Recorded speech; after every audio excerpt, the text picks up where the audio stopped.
The graph editor is the most advanced keyframe manipulator when it comes to 3D animation. Compared to the dope sheet, the graph editor can do many of the same things, but also allows the user to view and edit the motion curves directly. Let me show you what I mean. I'll assume that you've already followed the instructions for animating the ball rig in the previous dope sheet video, which will give us some keyframes to test things out with. That being said, let's go ahead and go into our graph editor. In case you missed it earlier, you can easily toggle between the graph editor and the dope sheet by pressing Ctrl-Tab while hovering over the dope sheet. You may have noticed by now that our keyframes in the graph editor are represented by orange handles along the curves we see displayed. Another thing you may have noticed is that the handles are different for the frames where we had to set the handle type to vector, where the ball touches the ground. To show this more clearly, let's go ahead and set the handles back to their default handle types. We can do this very quickly by selecting all the handles in the graph editor with the A hotkey and then pressing V auto clamped. Now that we've done that, let's try to set those handles back to vector using only the graph editor. First, let's locate again the frames that we want to set the handles to vector for that bouncy feel. This should be frames 10 and 20. However, selecting these keyframes becomes a bit difficult, since each handle represents a separate channel of a keyframe. If we want to select all handles on a single keyframe, we'll want to hold Alt before clicking the handle we want. This acts similarly to selecting a column of keyframes in the dope sheet. So for this, we'll go ahead and Alt-click any handle on frame 10, and Shift-Alt-click any handle on frame 20. Then we'll press V, Vector. As you can see, the handles have changed visually this time, accurately showing how the animation will be interpolated. Unlike the dope sheet and timeline, the graph editor directly shows you what changing the handle type looks like in terms of the interpolation curves. We can then play our animation with spacebar to confirm that we did it right. Now, let's observe our graph editor a little more closely to see how similar and how different it is from the dope sheet. Before we move on, I want to say that in case your graph editor is too zoomed in or you can't see all of your keyframes, simply hover over the graph editor and press Home. You can also go to View, View All. The first similarity we'll notice is the left-hand column. Just like the dope sheet, the keyframes have all been assigned to specific channels. You can expand and collapse channels by clicking the arrow or using the plus or minus keys on the number pad while hovering over the channels.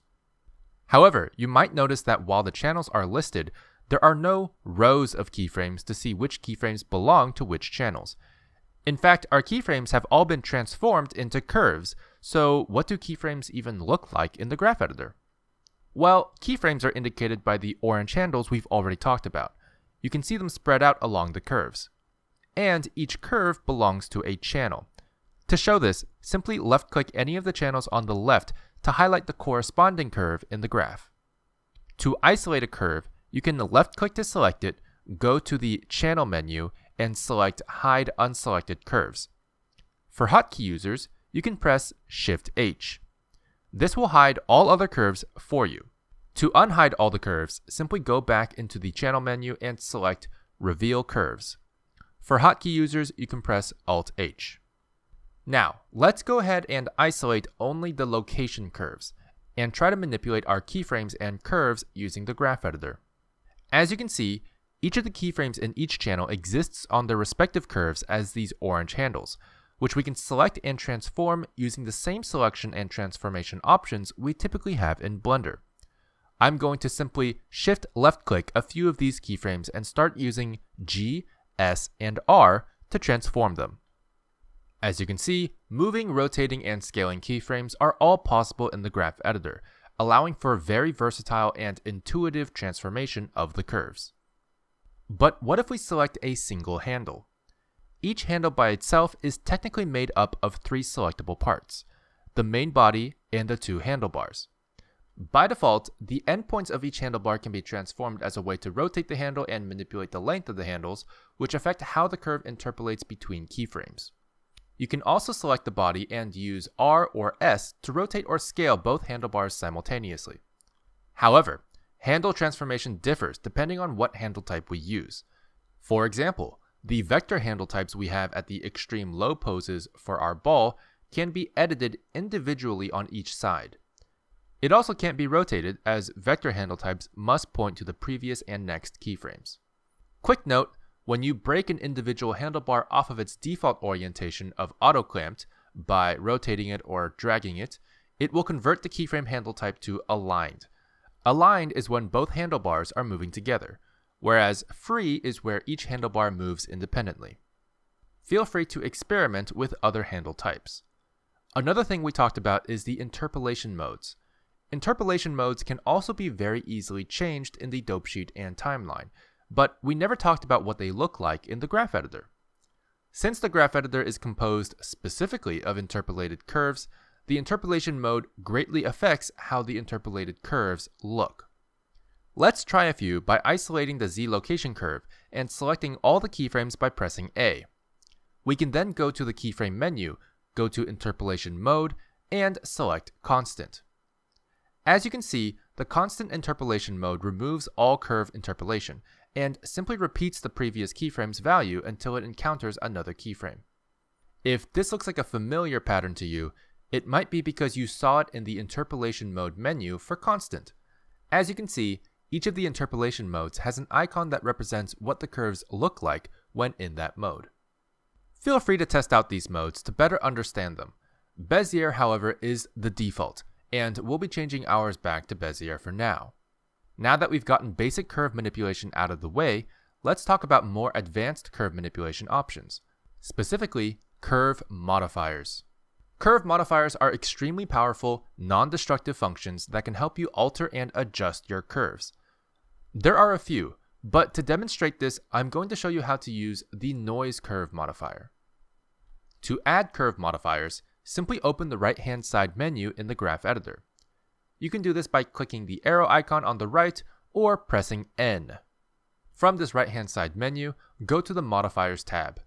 Make sure you have the curve you want to modify selected. We'll go ahead and select our Z location curve by clicking on the Z location channel on the left-hand side. Then we can go into the Add Modifier drop-down menu and select Noise. For hotkey users, you can hover over the graph editor and press Ctrl-Shift-M and select Noise from that menu. Immediately, you can see how the noise modifier affects our curve, as the curve now has a noise pattern added all throughout it. If we play our animation back, we can see that a slight shaking effect has now been added on top of our original animation. Even if we set new keyframes or move them around, the shaking effect adjusts to the curve dynamically. Just like mesh modifiers, we can also adjust the modifier settings to change how the modifier affects our curve. Feel free to experiment with each modifier's settings to understand them better. But these two options at the bottom are important to try as well. If we expand the restrict frame range option, we can see a start and end range that we can set. This will allow us to restrict the effect of the modifier to specific frames along our curve. Additionally, the in and out frames will allow us to fade the modifier influence in or out a certain number of frames. For example, if I set the fade in value to 10, the curve modifier will slowly fade the influence of the effect over the course of 10 frames. Furthermore, you can also manually adjust the influence slider below that under Use Influence.